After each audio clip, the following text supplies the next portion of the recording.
Hello learners, welcome back to my channel Shraddha's Physics. In this lecture we will discuss on Dulong-Petit's law. This Dulong-Petit's law is also known as the classical calculus. So you can say that by using this Dulong-Petit's law we will calculate the specific heat, and this is called the classical calculation of the specific heat. So according to the classical theory, according to classical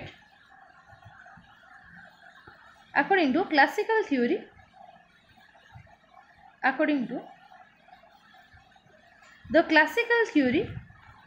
the classical theory, here we are going to calculate the specific heat, that is the lattice specific heat you can say. According to the classical theory, each atom is a classical,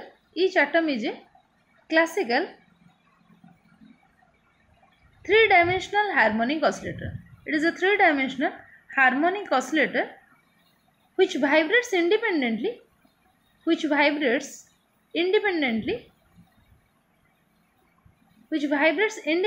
of all other atoms,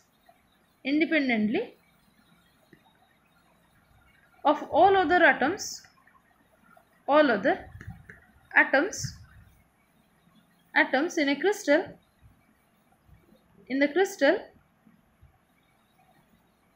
all other atoms in the crystal, or we can say that the atoms of the crystal,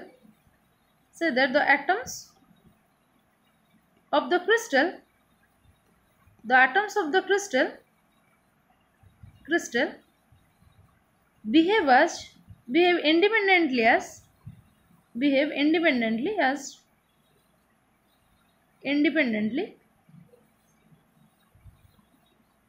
independently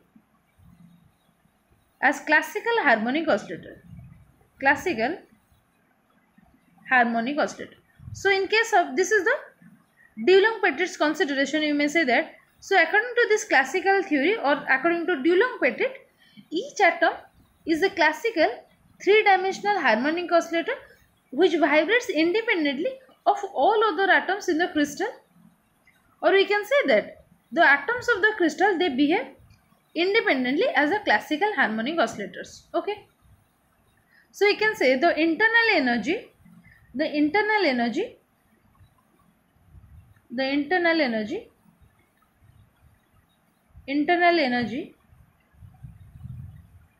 is largely contributed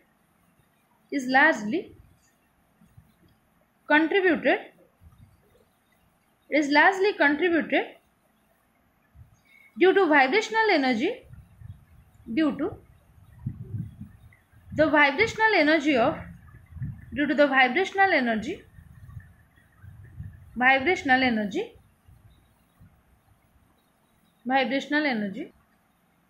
of all atomic oscillators,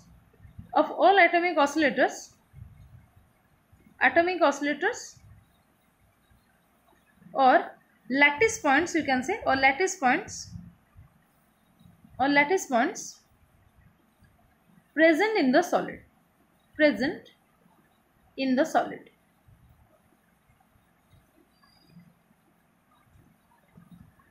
And this atomic oscillator, we can say, the atomic oscillators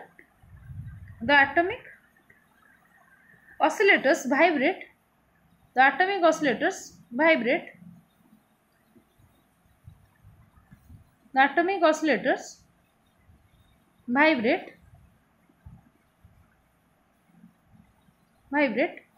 with the same frequency,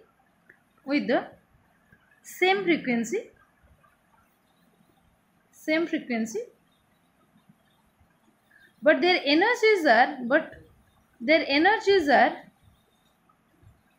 different. But their energies are different because they vibrate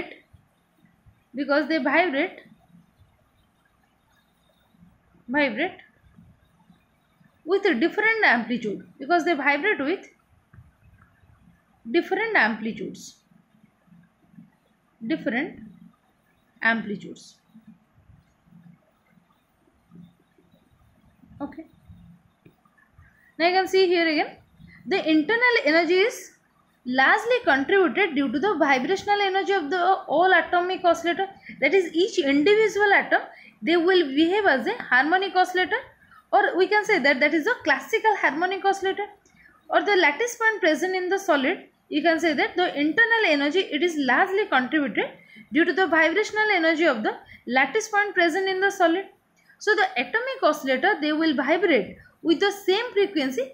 The vibration, that is basically in case of the classical harmonic oscillator, we will consider they have the same frequency. This is important.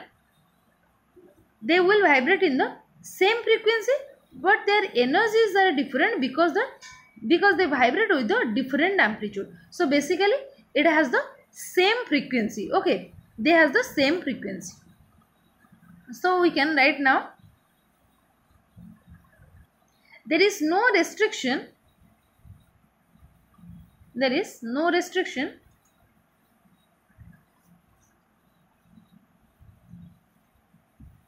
there is no restriction there is no restriction on the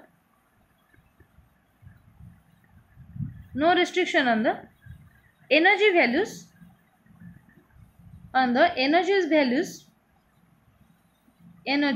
that is, they can take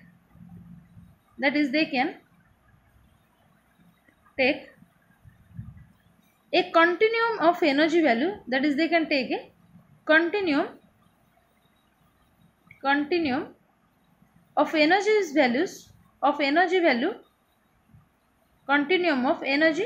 values from 0 to infinite. That is, since we are considering it is a classical harmonic oscillator, that is, every lattice point or every atom, they will behave like a atomic oscillator. That is, if we will consider these are your lattice point or these are the atoms present in a crystal, then each individual atom, they will behave like a individual atomic oscillator. Okay, so they will have, since they have the frequency omega, you can say if they have the frequency omega, that is, they have same frequency. If they will oscillate with the same frequency, then you can say they can take a continuum of energy value, that is from 0 to infinite. So we can write the energy of the harmonic oscillator. The energy of harmonic oscillator is, the total energy will be equal to sum of kinetic energy plus potential energy. So for the kinetic energy, we can write P square by 2m, and for the potential energy, we will write plus V of R. This is suppose equation 1. I think you must know, that is, kinetic energy equal to half mv square. If I multiply m and divide m, that is in the denominator and the numerator, then this will be m square v square divided by m. And also the linear momentum P equal to mv. If I substitute this P value here, then this will be simply 1 by 2 into P square divided by m, or that is equal to P square by 2m. This is nothing but your kinetic energy. So in place of kinetic energy, simply we are substituting P square by 2m, and this V of R is nothing but your potential energy. Now this is your equation 1. This first term, this is your kinetic energy, and this is your, or you can write, this is your kinetic energy plus this is your potential energy. So the value of the potential energy, now we will calculate. Now let us calculate the value of the potential energy. Okay, now we can write the restoring force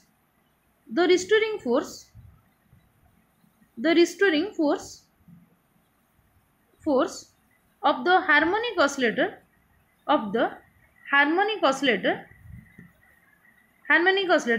is proportional to the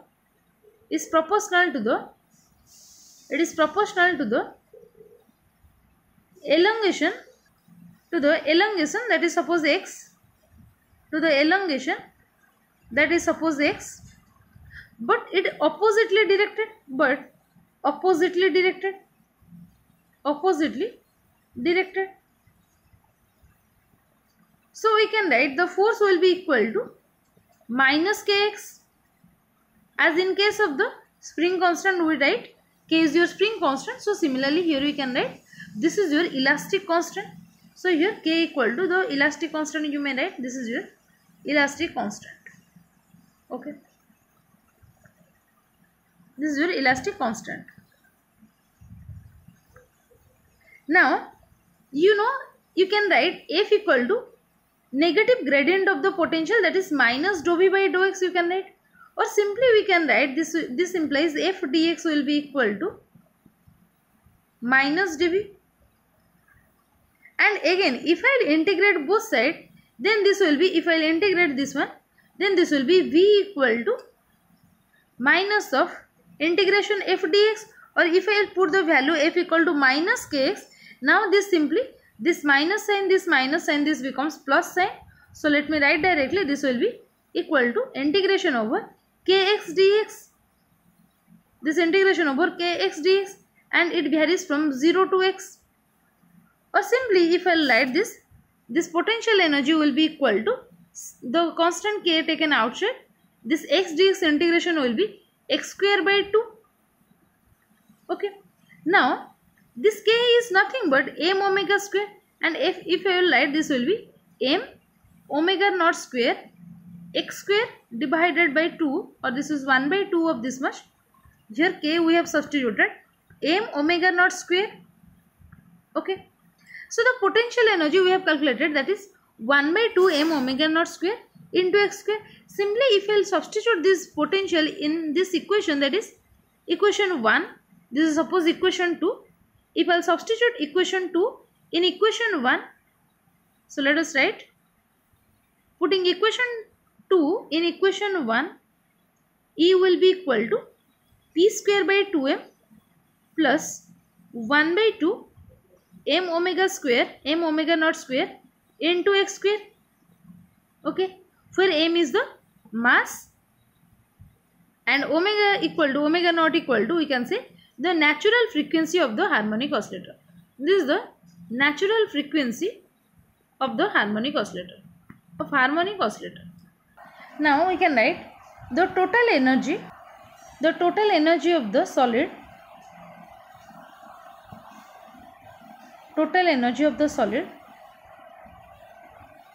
energy of the solid due to lattice vibration of the solid, due to lattice vibrations alone,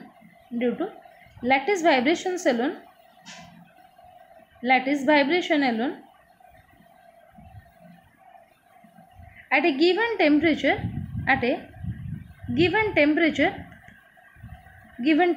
is equal to, at a given temperature is equal to sum of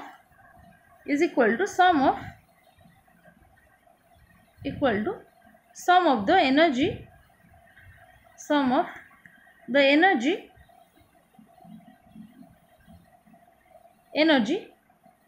of all the atomic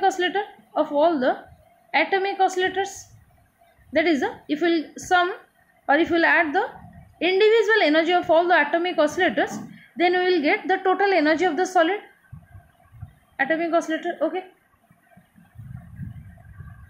So this can be done by multiplying, that is if you want to calculate the total energy of the system, then simply what we have to do, then simply we have to calculate the average energy, that is the mean energy of the oscillator, and I will multiply this average energy with the number of atomic oscillators. Suppose we will say the number of atomic oscillator is suppose n, then we have to simply multiply this, and again we have to multiply this with the number of degrees of freedom attached with this atom.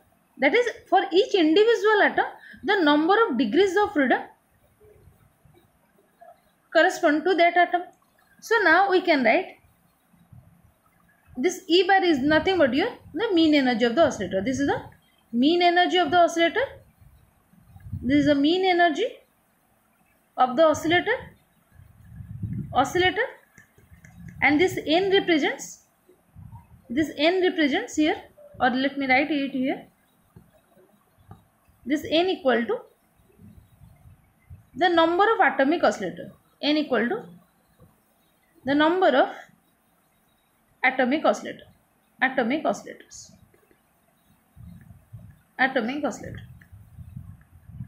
So from statistical mechanics we know, from statistical mechanics,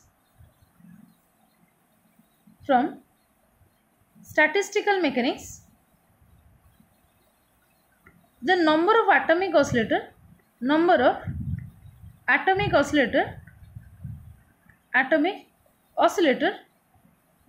oscillators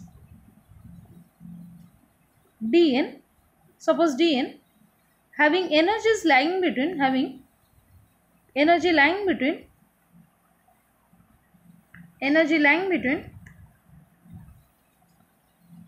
E and E plus dE, at temperature T, at any temperature T, it is proportional to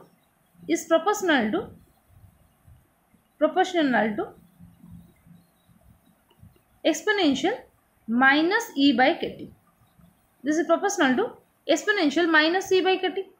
So the energy of Dn atoms, the energy of Dn atoms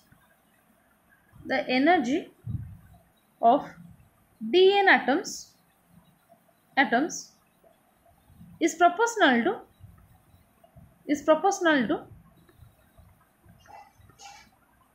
to EDN. It is proportional to EDN. So the sum of all the atoms, so we can write the sum of all the atoms,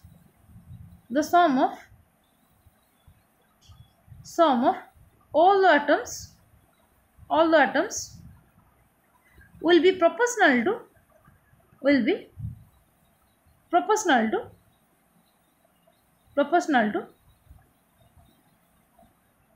sum over 0 to infinite EDN, and hence the mean energy of such oscillator, or we can directly write the mean energy, of the oscillator, that is E average. We can write according to the statistical mechanics, we can write E average will be equal to sum over 0 to infinite EDN divided by sum over 0 to infinite Dn. Why we are considering that this? Because from the statistical mechanics, the number of atomic oscillators, this Dn, it having energies lying between E and E plus D at any temperature T, then since it is proportional to exponential minus E by kT, now we can write this will be, again we can write this is equal to sum over 0 to infinite E into exponential, in place of Dn I can write this will be exponential minus E by kT.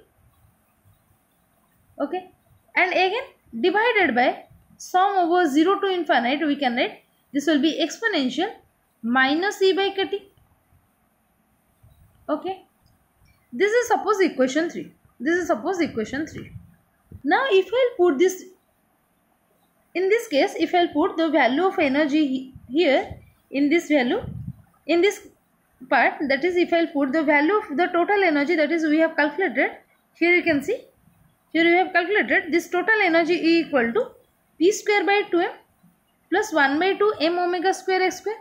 If I will substitute this value, this is suppose equation x, let me write capital X. Now if I substitute that value, that is the x, any equation x, in this equation 3, then what will, then let me write the equation, suppose, just a minute. Let me write again the equation. The average energy equal to, we can write this average energy equal to sum over 0 to infinite, the total energy E exponential minus E by kT divided by, this is your kBT, means this is your Boltzmann constant, divided by sum over 0 to infinite, this is your exponential minus E by kT. Okay, so here simply we want to put the value of energy. So now putting the value of energy, this equation will be equal to sum over 0 to infinite P square by 2m plus 1 by 2 m omega naught square x square whole into exponential. Again I will write this will be exponential. In place of e I will write minus, this will be p square by 2m, this minus term, this minus sign remain as it is. Then in place of e I will write p square by 2m plus 1 by 2m omega naught square into x square whole divided by kt, or this is your kbt, Boltzmann constant into t, and again whole divided by, this will be whole divided by sum over 0 to infinite exponential minus p square by 2m plus 1 by 2 m omega naught square x square whole divided by kt. Okay. Since here we are considering about the classical harmonic oscillator, so it is continuous energy level. So now we will replace this summation sign to the integration sign.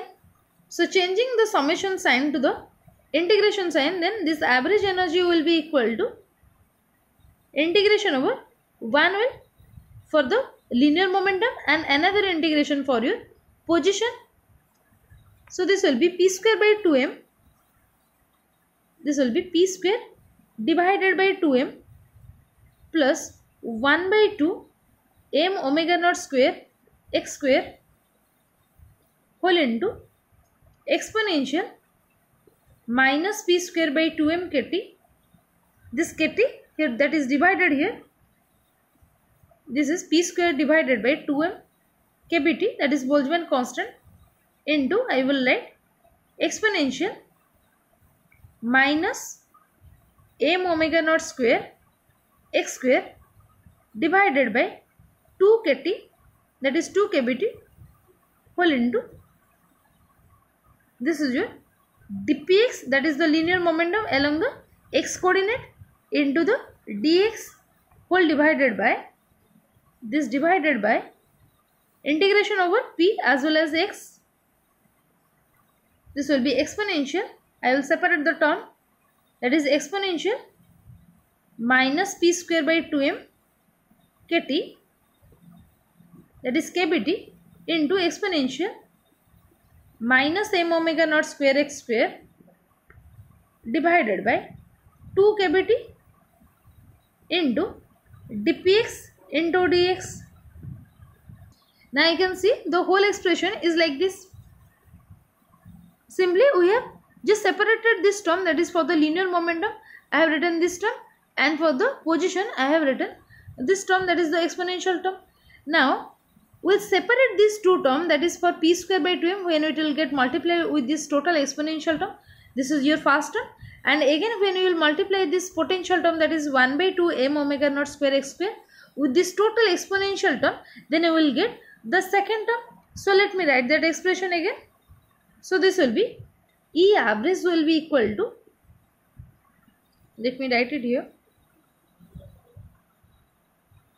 the E average will be equal to,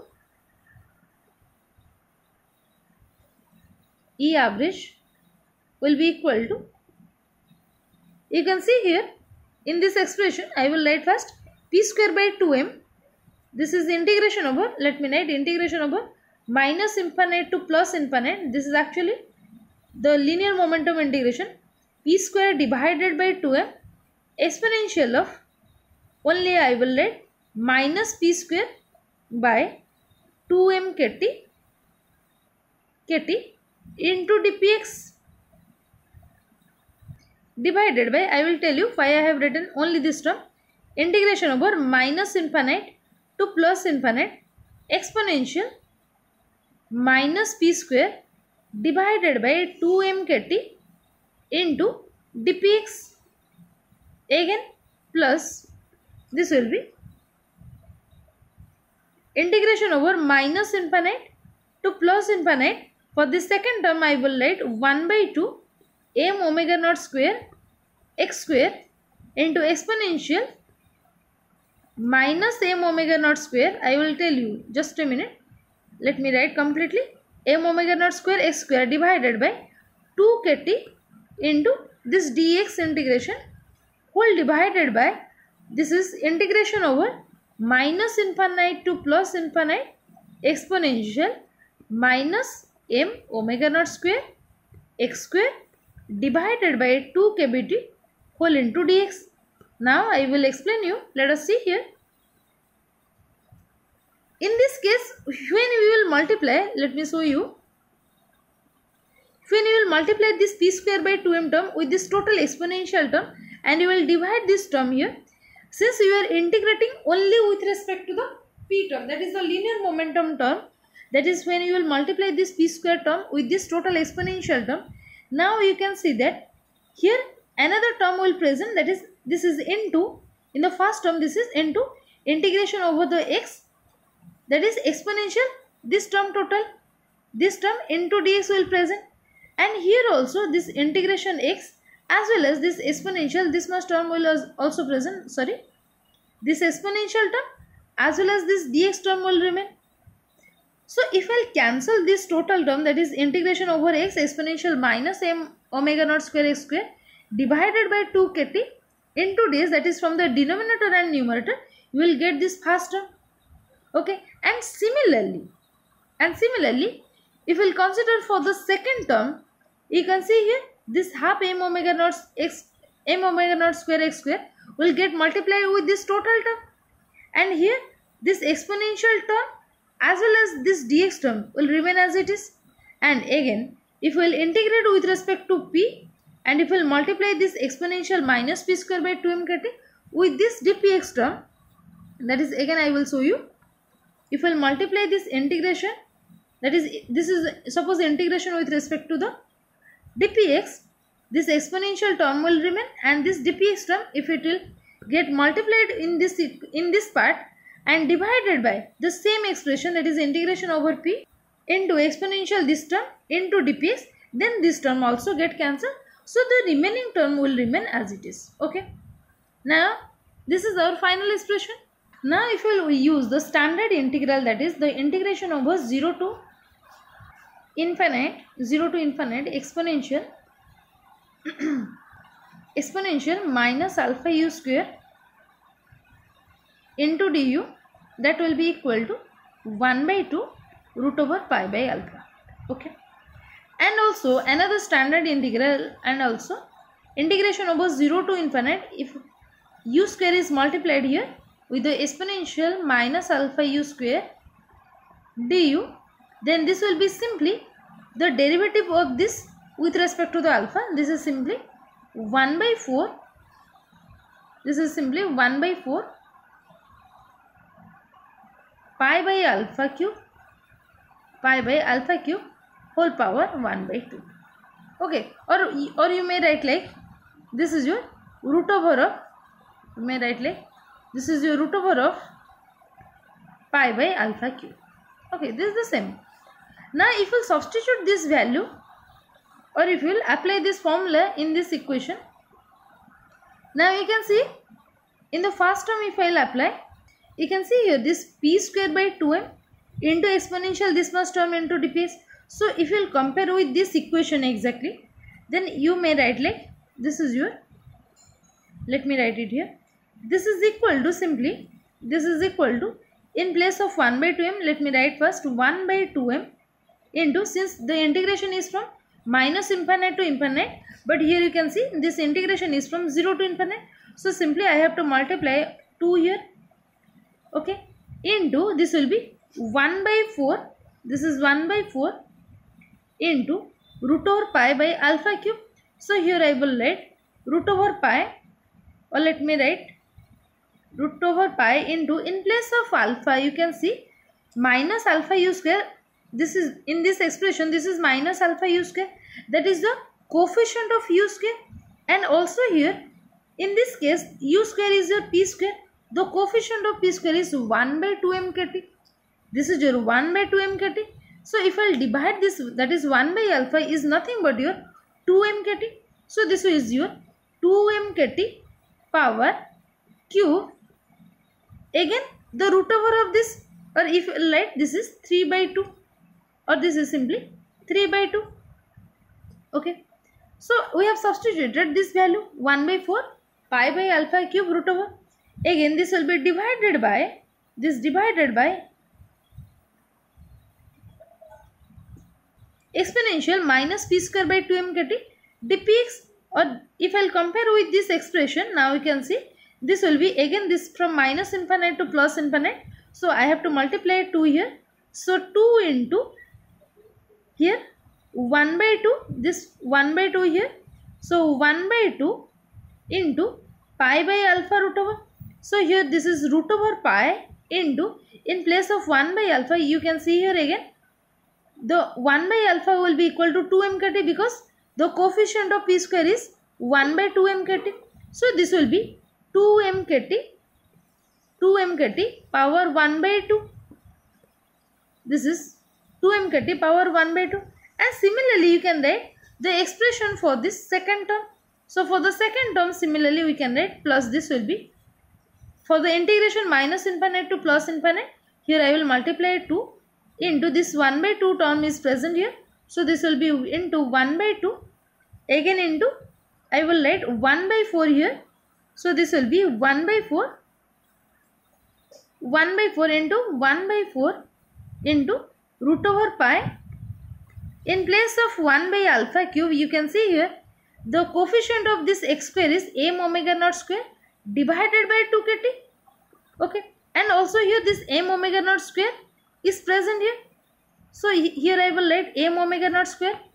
And also for this if I will substitute that is 1 by alpha cube, then this will be, or let me directly write, this will be root over pi into this is 2 kt power 3 by 2. Again this will be divided by, for this exponential term this is 2 into 1 by 2 root over pi by alpha.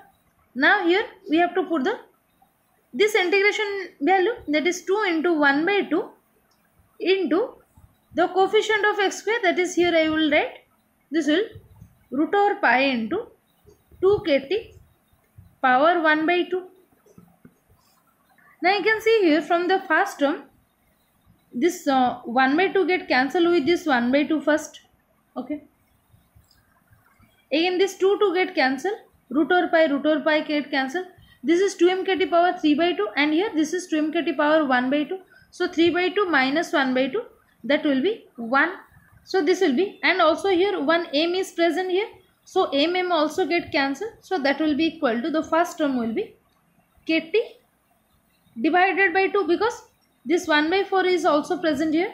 So the first term will be, that is here kbt actually, kbt divided by 2. And similarly here if I will cancel this 2 into 1 by 2 and here also 2 into 1 by 2, root over pi get cancelled. 2 kt power 3 by 2 minus 2 kt power 1 by 2, that will be 2 kt, and here also 1 by 4 is present. So this will be simply plus kt by 2. So that will be equal to kbt. This is nothing but your average energy. So you can see here we have simply calculated the average energy here. So this kbt is nothing but your average energy. So you can write it here. The average energy will be equal to kbt. So we can write each atom has 3 degrees of freedom. Each atom has 3 degrees of freedom. 3 degrees of freedom. Okay. So total average energy of each atom. So we can write total average energy. The total average energy of each atom equal to, each atom is equal to 3 kt. We can write 3 into kt. Since it has 3 degrees of freedom, so 1 has kt. So for the 3, that will be 3 kt, 3 degrees of freedom. So that will be 3 kt. And similarly for n atoms, we can write for n atoms. So that will be, the energy will be 3n kt. Let me write. For n atoms, the internal energy is, the internal energy,